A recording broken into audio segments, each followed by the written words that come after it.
Stop! Fitter time. Now, fitters are great tools if you have them, but they cost several hundreds of dollars. So a lot of facilities don't have these. Most physical therapy clinics will have something like this in my experience. A lot of health and fitness facilities or performance facilities may not. So if you have this, great. But I'm going to show you an alternative to this as well in just a moment with the slide board. But let's talk about the fitter. The fitter has an endless array of different things you can do on it.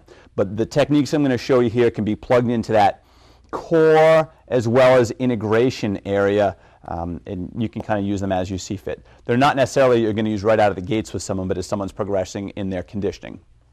We're just going to assume the push-up position at the top. Abs are in, glutes are squeezed. You can do something as simple as just sliding to one side and then coming back to the other.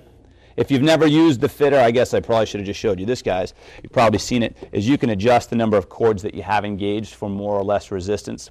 Sometimes more resistance is tougher because it's physically hard to move. Sometimes less resistance is more challenging depending on the exercise because you must then control it. So should have thrown that little precursor on there. But as we go to the side, we're staying protracted. From the side, I'll just kind of spin a little bit to give you a bit of a look what this might look like here. As you can just focus on my upper extremity, that's the most important part. We're staying protracted, but my ear, shoulder, hip, knee, and ankle are lined up, just like we would at the top of a push-up.